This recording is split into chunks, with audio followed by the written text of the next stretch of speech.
life, most people just accept death as inevitable. But what if you had a choice? Well, not exactly a choice, but more of a slim chance that someday you could come back. That's where cryogenics come in, rather cryogenic freezing.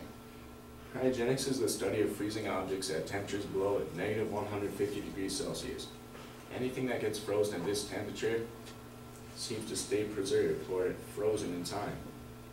The reason is because at this temperature it's so cold, the very molecules of whatever is frozen nearly stop moving. Soon after this was first studied in the 1920s through 60s, people started to wonder what would happen if you were to freeze an animal, including humans.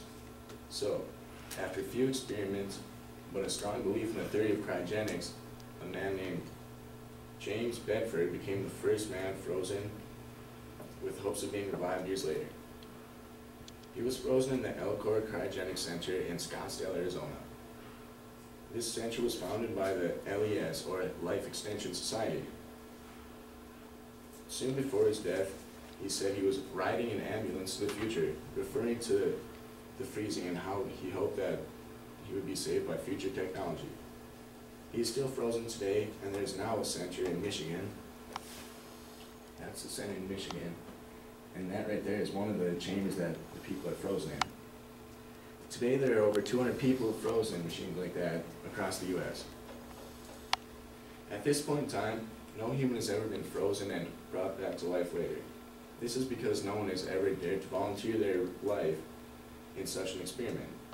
Every person who is frozen right now has died before they were frozen. But we are getting closer and closer to having the technology to freeze a live human and bring them back later. There have been successful attempts on other animals though. It's mostly on frogs and lizards, but they have been able to do the same thing with pigs lately, which is more impressive to me because they're more closely related to humans. This is done by first giving the pig an anesthetic, then lowering the body temperature. They then drain the blood out of the pig and replace it with a type of antifreeze.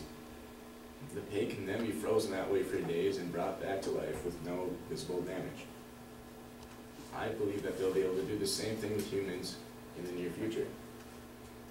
I'm sure all of you are familiar with some type of cryogenic freezing because it has become so popular in movies and on TV. I'm sure you've all seen a sci-fi movie where they freeze people in chambers like this. It's pretty popular on TV and movies. But there are some common misconceptions about cryogenics. The first being that it's impossible to be frozen naturally and brought back to life.